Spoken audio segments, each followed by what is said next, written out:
कोई कथा में ऐसी कोई बात चली होगी, मुझे तो ध्यान नहीं है क्या बोला था मैंने। एक कोई भैया बड़ा फूट फूट करके रोए, कहते हैं महाराज जी हम बहुत दुखी हैं। हमने कहा क्या हुआ? कहा पिताजी कैंसर से खत्म हुए। जब हमारे पास पिताजी थे तब हमारे पास पैसा नहीं था दवाई कराने के लिए। आज हमारे पास पैसा है तो हमारे पास पिताजी नहीं है। सब सूना सूना सा लगता है और बार बार यही याद करते हैं पैसा हमता तो हम पापा को मरने नहीं देते। बस आप इतना ही सोच करके रह जाते हैं कि हम बड़े भाग्यहीन हैं। नई उम्र में हमारे पिता हमारे हाथ से चले गए। ये बात सबके लिए है। ये बुजुर्ग चले जाएंगे तो रोने के अलावा और कुछ भी नहीं रहेगा। उस घर में कभी पितृदोष नहीं रहता जिस घर में बुजुर्गों को सम्मान मिलता है, जिस घर में बूढ़ों की सेवा होती है। इनके आशीर्वाद से उनके नाती और पोतों की तरक्की होती है। हमारे ग्रंथों में 6 काम बताए जिसको षडकर्म कहते हैं, जिसमें पहला काम बताया है कि सुबह बिस्तर से उठें तो भगवान का नाम लें। दूसरा काम बताया है नित्य स्नान करें। तीसरा काम बताया है कि घर में जो मंदिर है उसमें रोज पूजा करें। चौथा काम बताया है कि गौ माता के लिए पहली रोटी निकालें। और 5वां काम बताया है कि घर में सबसे पहले बुजुर्ग को भोजन कराएं। घर में कोई बूढ़ा है, वृद्ध है, पहले थाली उसके लिए निकालिए। जिसके घर में भोग वृद्धों ने लगा दिया है, घर की थाली महादेव और पार्वती ने स्वीकार कर ली है। इन बुजुर्गों के प्रति सम्मान। आज वृद्ध बड़े दुखी हैं। उपनिषदों में कथा आती है, जीवात्मा परमात्मा के यहां से मृत्यु लोक के लिए जब चल रहा था तो जीव रो पड़ा। भगवान ने पूछा तो रोता क्यों है?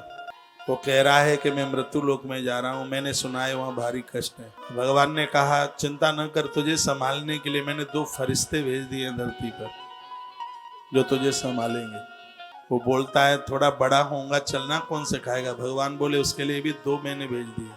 ये कहता है मैं बोल तो पाऊंगा नहीं, मेरे होठों की भाषा कौन समझेगा, मुझे जिमाएगा खिलाएगा। भगवान कहते हैं उसके लिए भी मैंने 2 भेज दिए। जीव ने भगवान को कहा कि मेरी पढ़ाई लिखाई कौन कराएगा? कहा उसके लिए भी मैंने 2 भेज दिए। हाँ मैं भी गृहस्थी स्वीकार करूंगा, कौन व्यवस्था करेगा? सुनिए बहुत अद्भुत बात है उपनिषद की। भगवान ने कहा उसके लिए भी मैंने 2 भेज दिए हैं धरती पर। जीव बोला आदमी एक और उसके हर काम के लिए 2-2 आपने भेजे तो ये तो 1000 हो जाएंगे, मैं इनको संभालूंगा कैसे? भगवान ने कहा 1000 नहीं होंगे, 1000 का काम करने वाले सिर्फ 2 ही होंगे। जीव ने कहा वो ऐसे 2 कौन है जो 1000 का काम अकेले कर लेंगे? भगवान की आंख में आंसू आ गए और भगवान ने जीव को कहा एक होगी माँ और दूसरा होगा पिता, जो हजारों का काम अकेले 2 ही करेंगे। जीव की आंख में आंसू टपकने लगे। वह कहने लगा प्रभु तो फिर मैं उन माता पिता का ऋणी हो जाऊंगा, कर्जदार हो जाऊंगा, उनका ऋण मैं कैसे चुकाऊंगा? भगवान ने कहा बेटा गृहस्थी तुम्हारी बसेगी, तुम्हारे भी बच्चे होंगे, तो अपने बच्चों को पत्नी को संग लेकर उस बूढ़े माता पिता की सेवा करना।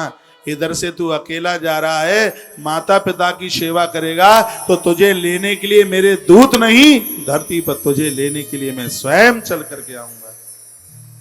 भगवान ने कहा, परमात्मा ने कहा जिसके घर में बुजुर्गों की वृद्धों की सेवा होती है मैं बद्रीनाथ छोड़ सकता हूं लेकिन उसके घर को नहीं छोड़ सकता। जन्म पत्रियां ले लेकर के घूम रहे हैं, कुछ हो नहीं रहा है, लोग ठग लेते हैं तुम्हें। 10,000 रुपया जन्म पत्री दिखाने वाले को दे के आ जाओगे, लेकिन समय पर घर में एक बुजुर्ग सास माँ को 1 कप चाय नहीं दे सकते, उसे 2 रोटी नहीं दे सकते। भगवती जागरण में 2.5 लाख रुपया खर्च कर देंगे, लेकिन सर्दी में ये बूढ़े कुड़कुड़ाते रहेंगे, उनके लिए एक कंबल और रजाई की व्यवस्था नहीं होगी उनसे। ये मैंने घरों में देखा है। मैं घरों में जाता हूँ सर्दी के समय में तो मैं बुजुर्गों की रजाई उठा के देखता हूँ। आपके भी घर में आ सकता हूँ, किसी के में भी। सर्दी आ गई है, बुजुर्गों की रजाई बजनी को होनी चाहिए। किसी के भी घर में आ जाऊंगा किसी भी दिन, तो मैं घरों में जाकर के बुजुर्गों का कमरा देखता हूँ, क्योंकि मुझे पता है ना कि वृद्ध भगवान है। वो मंदिर वाला तो दर्शन ही दे देता है, ना तो कभी उसको परोस करके रोटी कम होती है, ना कभी दाल चावल कम होता है, लेकिन ये तो ऐसे भगवान हैं, थाली में कुछ छोड़ते ही नहीं, सब अपने अंदर पेट में पहुंचा देते हैं, सब स्वीकार कर लेते हैं।